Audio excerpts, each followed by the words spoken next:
isang lalaki ang kanilang bahay sa Balamban, Cebu dahil di raw siya nasarapan sa kanilang ulam at lahat ng baboy. Wala talaga ko nakuha kahit pununan. Katabi ko lang, wala talaga.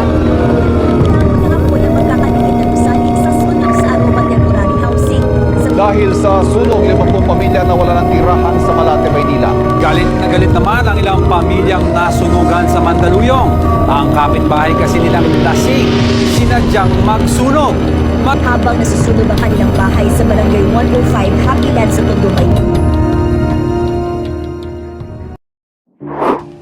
Isang araw, ang pamilyang Del Valle ay kumakain ng umagahan.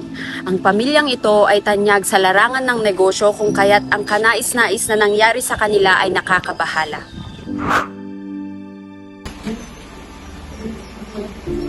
Pepe, kamusta ang trabaho mo? Okay naman, ma. Kapag natapos ko na yung report ko, at pwede na akong mag-promote sa kumpanyang pinagtatrabahuan ko.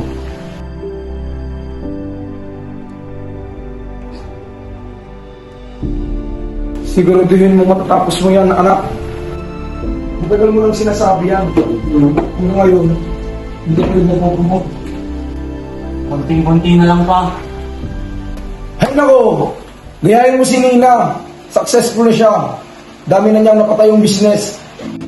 Lo, tama na, huwag ka nang madali. Lagi di ka na lang sa kanya magtrabaho. Di ka na lang sa kanya.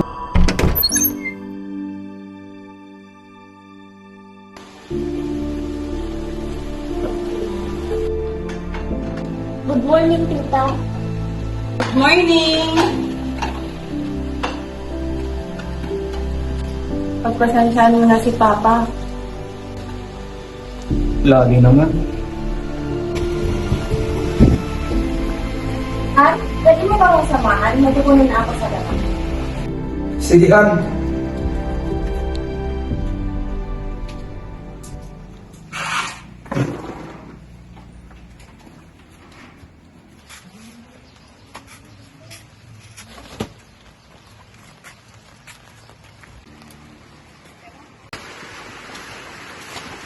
Tumatanda na tayo, Han. Kailan mo ba ayusin yung last will and testament natin? Anong last will and testament? Huwag ka nga magsalita na parang mamamatay na tayo. Matagal tayo hindi. Basta ang gusto ko, iiwan natin lahat ng mana kay Nina. Sa kanya lang. Narinig ni Pepe lahat ng pinagsasabi ng kanyang ama. Matagal na niyang alam na pabor lagi ang kanyang ama sa kanyang kapatid. At okay lang sa kanya yon, pero nang marinig niya ang tungkol sa mana, ay hindi niya napigilang mag-isip ng hindi maganda.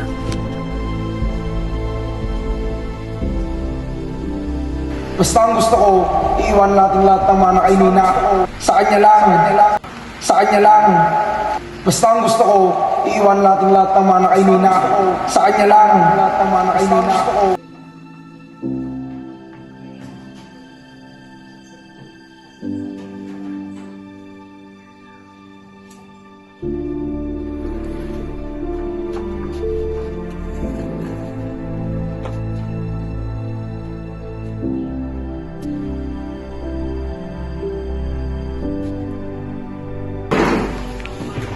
Ako mo na papasok dito ako.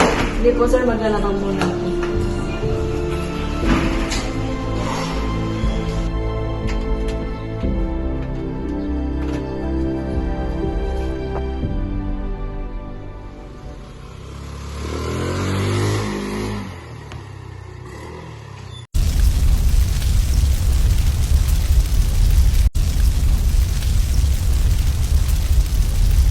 Naamoy ni Rabon na parang may nasusunog.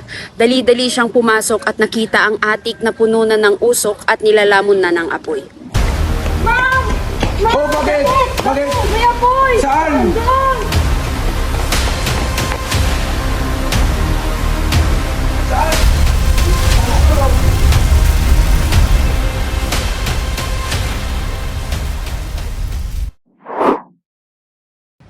Nagmadaling lumikas ang buong pamilya habang kumakapal ang usok at patuloy ang paglaki ng apoy sa loob ng bahay.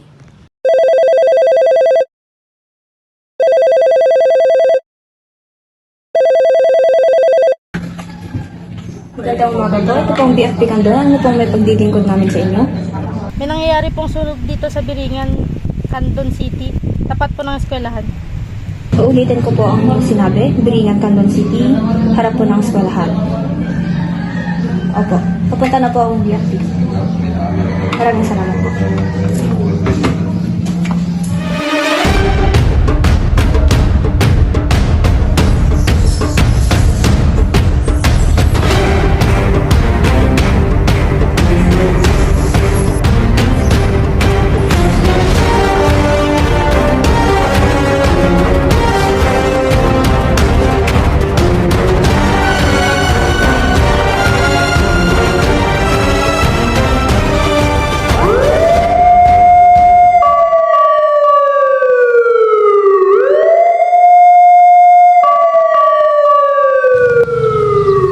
Sakay ng fire truck, lumabas ang mga bumbero. Binuksan nila ang mga tangke at dali-daling inapula ang apoy mula sa labas hanggang sa loob ng bahay.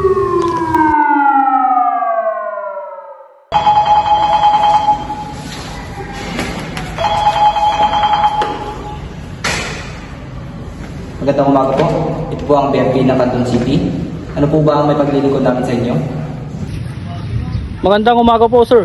Ito po si Senior Fire Officer 1 Bacalso. Katunayan po ay katatapos lang naming apulahin ang sunog at kinakailangan po namin ng tulong ng Fire Arson Investigator upang imbestigahan ang nangyari. Okay, officer. Paghihanda na lamang ang mga inisyal na detalye at kami na pupunta dyan. Copy, sir.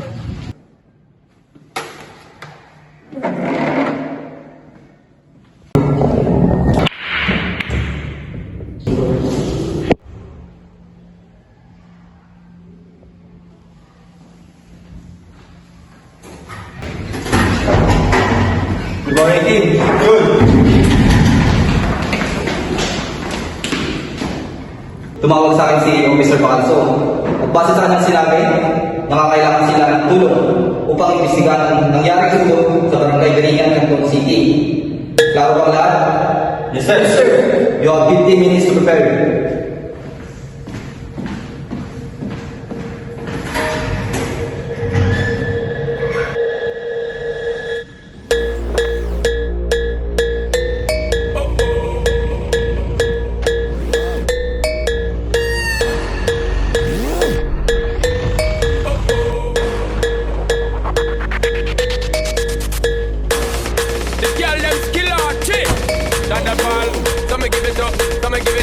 I'ma give it up to our girls. 5 billion and 40 naughty shorty. Baby girl, all my girls, all my girls. Thunderball say, well, woman, the way they time. Morning, officer. Sino at nasa ng iyong fire ground commander? Si Ma'am Tokero po ang aming Fire Ground Commander, sir. Nandun po siya sa Archin area. Kung gano'n, huwag na tayong magsayang ng oras. Dalhin nyo na ako sa kanya.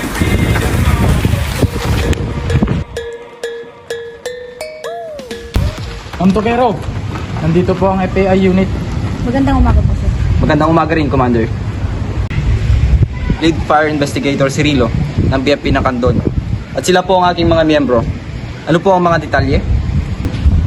Base po sa aming nakalap na impormasyon, alas 6 po kaninang umaga ay nag-uumagahan lamang ang buong pamilya. Maaga naman pong lumabas ang dalawang anak upang magtrabaho. Nasa labas rin po ang mag-asawa nang nangyari ang naturang sunog.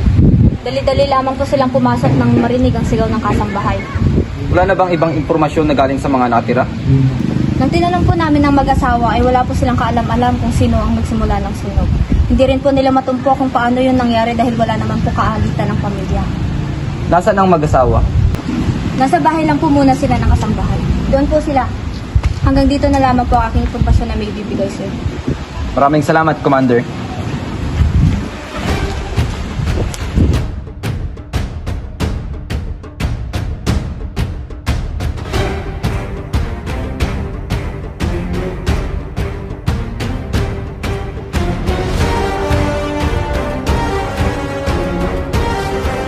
Security and safety officers, ilagay na ang kordon. Sketcher, handa na ba ang mga gamit mo? Maaari mo nang simulan ang trabaho mo. Evidence collector, siguraduhin na nasusunod ng maigi ang proseso. Forensic photographer, siguraduhin na malinaw at makukuha ng maayos ang mga litrato.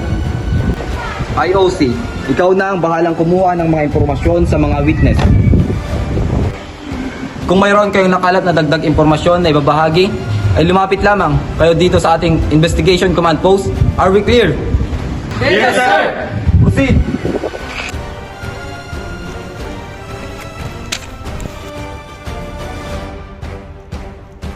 Magandang araw po. Ako po si Marjan C. Sabok, ang fire investigator po sa nangyaring sunog kaninang umaga.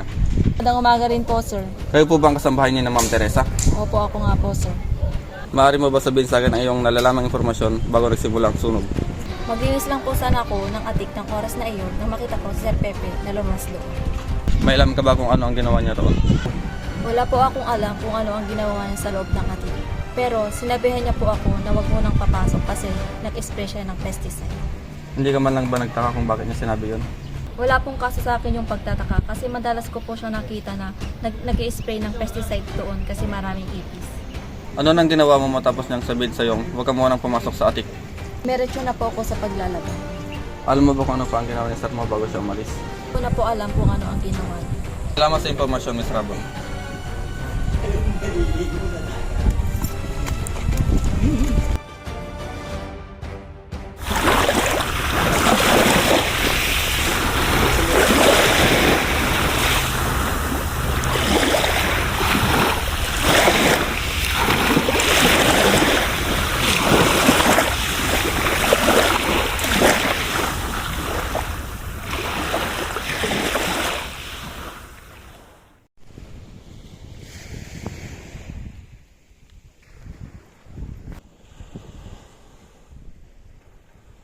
Magandang araw sa inyo. Ako po si Marjan C. Sabok, ang fire investigator po sa nangyaring sunog kaninang umaga.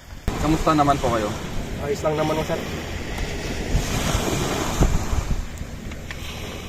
Maaari pang sabihin niyo sa akin ang lahat ng inyong nalalaman sa nangyaring insidente kaninang umaga? Bago po kami pumalaot kaninang umaga, nakita po namin si Pepe na palingalinga sa daan at parang may tinapon na lighter at spray ng pesticide sa basurahan.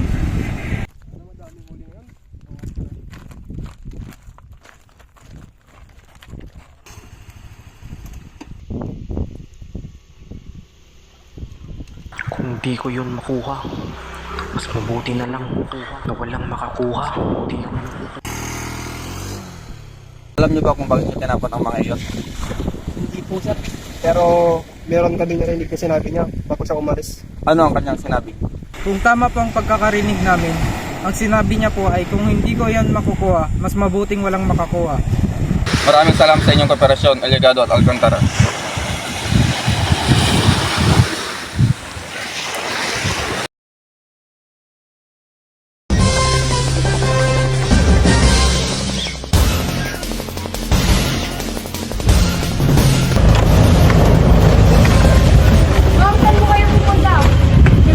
Good afternoon po ma'am, we are from ABC TV. Gusto lamang po namin malaman ng mga impormasyon patungkol po sa nangyaring sunog. Pasensya na po, ma'am. Pero may pong pinagbabawal ang pagpapasok hanggat hindi pa natatapos ang investigasyon. Kilala po ang network namin at kilala na rin po kami ni Sir Cirino. Kahit konting detalye lang po, di kaya tawagin na lang si Sir. Ako ma'am, kahit anak pa ko ni Bill Gates, hindi ko may maaaring papasukin. Hindi niyo muna matapos ang investigasyon.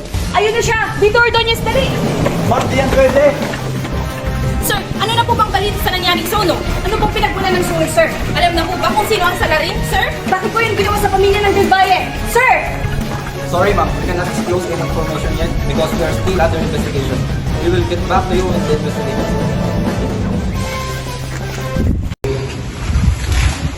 Okay, simulan ko ng pagkuha ng litrato.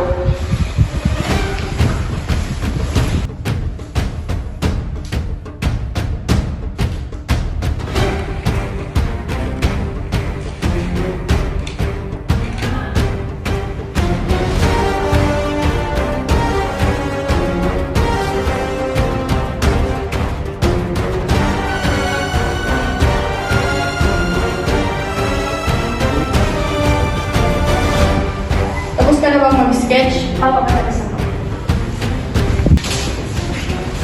Kumusta natin? May nakuha po kami ebidensya, sir. Pero di pa tukoy, sir. Sige, kolektahin lahat ng pwedeng maging ebidensya at magtuo lamang sa ating Investigation Command Post.